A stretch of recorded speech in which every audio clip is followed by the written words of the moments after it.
Para entender el feminismo de hoy tenemos que tener en cuenta que no existe un solo feminismo, existen tres olas. La primera, de corte liberal, lucha por la igualdad de varones y mujeres ante la ley. La segunda, con dos feminismos, uno liberal y uno marxista. Y la tercera ola, que alberga en sí muchos feminismos como el ecofeminismo, el transfeminismo, el feminismo de género, teoría queer, entre otros, del que destaca el feminismo radical, que va a recoger algunas características del feminismo marxista. Veamos.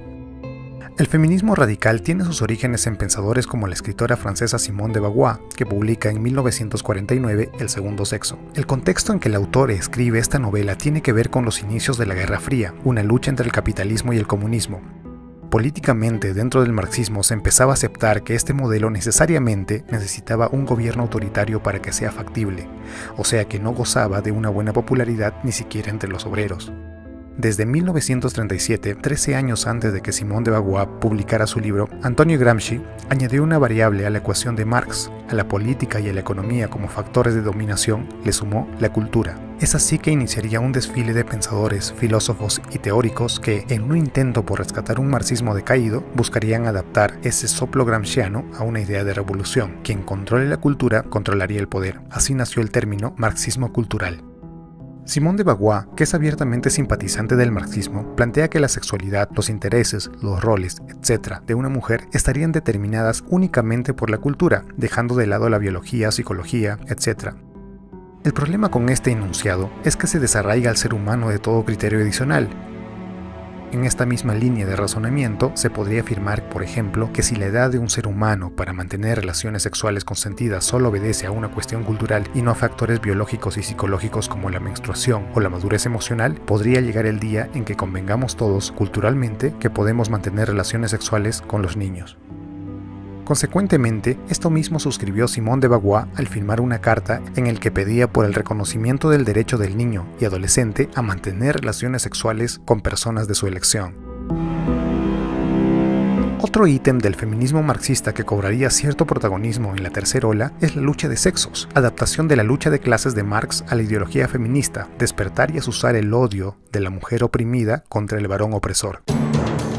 Es así que se repiten discursivamente enunciados provocadores como que tú, por ser mujer, cobrarás menos que un hombre por el mismo trabajo, esto amparándose en un estudio de la totalidad de salarios femeninos versus la totalidad de salarios masculinos. El estudio de brecha salarial nunca menciona que este sea por un mismo trabajo, pero veamos qué dicen los datos. En un estudio realizado por el INEI, de un total de 8 millones de estudiantes, las tres carreras que se consideran no tan bien remuneradas en donde las mujeres resaltan son educación, enfermería y trabajo social. Los varones resaltan en tres carreras consideradas las mejor pagadas del mercado: administración, ingeniería y medicina humana. Según este mismo estudio, las razones de la elección de carrera de los estudiantes son: 26.7% de varones prefieren carreras con mejor remuneración frente a un 20.9% de mujeres, y 78.3% de mujeres prefieren carreras que se relacionen con sus gustos y habilidades frente a un 77.6% de varones. Estadísticamente podemos concluir que los varones prefieren carreras mejor remuneradas y la mayoría de las mujeres prefieren carreras que se relacionen con sus gustos y habilidades.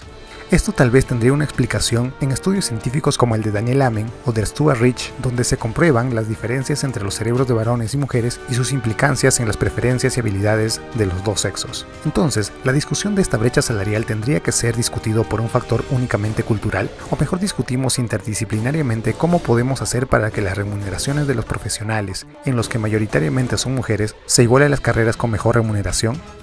Ahora, hazte la pregunta, si te aseguran que por ser mujer cobrarás menos que un varón por hacer el mismo trabajo, ¿no es asusar el enfrentamiento entre hombres y mujeres? Bienvenidos al feminismo radical de tercera ola. ¿Qué voy a celebrar yo? ¿Que gano 30% menos que un hombre por hacer el mismo trabajo? Además, ganamos más salario por el mismo trabajo. Las mujeres ganan mundialmente 23% menos, según cifras oficiales, que un hombre para una misma calificación, para un mismo puesto. ¿Y por qué las mujeres ganamos menos? ¿Hay un bueno, porcentaje? eso es un problema haciendo lo mismo. No, eso es falso. No, no es falso. Parte del feminismo radical se encarga de fomentar el término violencia de género, que se ha extendido a los medios masivos de comunicación, y con esto se refieren a toda violencia de varón hacia una mujer. En mi investigación no encontré ni un caso en el que feministas, políticos o medios masivos de comunicación se refieran como violencia de género a un varón violentado por una mujer. Muchas feministas liberales como Christina Hoff Sommer, Vanessa Vallejo, la fundadora del feminismo científico Roxana Kramer o la escritora liberal Alicia Rubio han descubierto sobre la mesa del debate la unidireccionalidad con que el feminismo hegemónico trata la violencia.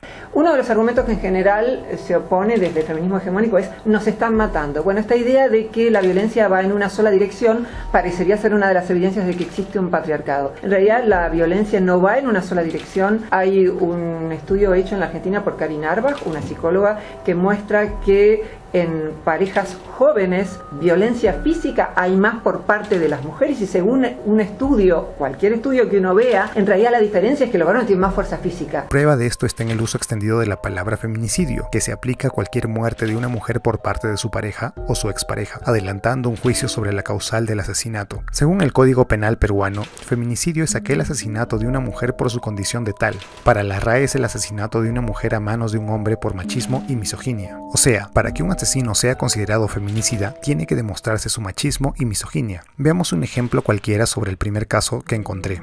Si Diego fue luego, días después, detenido fue por microcomercialización de drogas y por alguna razón salió en libertad, porque se pone a llorar y cuando la policía le pregunta, ¿le pegaba? Sí, le pegaba. ¿Y por qué la mataste? Por celos, responde este cobarde asesino que va a ser denunciado por feminicidio y que ya está preso. Toda la historia y el pronunciamiento firme de la ministra de la Mujer en el reportaje Angélica Villegas.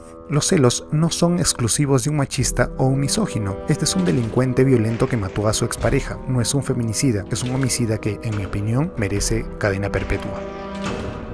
Por estas razones, no es de extrañar que las mujeres, que son continuamente bombardeadas por el lenguaje y los enunciados de este feminismo radical, se indignen y compartan memes que dicen «nos están matando», cuando en realidad en el Perú el 86% de los asesinatos son contra varones. Un dato para pensar, ¿a cuántas feministas las has escuchado decir nos estamos muriendo de hambre? En el Perú, la tasa de mortalidad por hambre es, por lo menos, el doble de los mal llamados feminicidios. O sea que, cuando escuchas que hubo un feminicidio, piensa que existen 2 mujeres muriendo de hambre en ese preciso momento. Y por supuesto, nadie dice nada, y mucho menos las feministas radicales. La mala noticia es que este feminismo hegemónico se ha instalado en todo el mundo occidental y erradicarlo será una tarea titánica. La buena noticia es que cada vez sabemos más personas proponiendo una lucha contra la violencia y no contra la violencia de género, por una real igualdad entre varones y mujeres y por un debate de ideas libres de censuras para contribuir a una mejor sociedad. Así está, por ejemplo, el colectivo de mujeres intelectuales de España, donde el feminismo radical está retrocediendo, que proclaman no nacemos víctimas. Está la doctora y la forense Chinda Brandolino, que encabeza un movimiento femenino antifeminista. Está la escritora y filósofa Christina Hoff Sommer y su libro ¿Quién robó el feminismo?, donde, entre muchas otras cosas, concluye que la gran mayoría de las mujeres no se sienten representadas con este feminismo. Este video no niega la problemática social actual como el machismo, la violencia doméstica, los asesinatos de mujeres, etc. Este video busca denunciar la instrumentalización política de estas problemáticas por sectores feministas de extrema izquierda. Sí, pero no hablen de qué política, piba, ¿de dónde venís? ¡Enferma! Acá la gente está conmocionada y vos hablas de la política, tarada. Comuníquese, publíquese y compártase.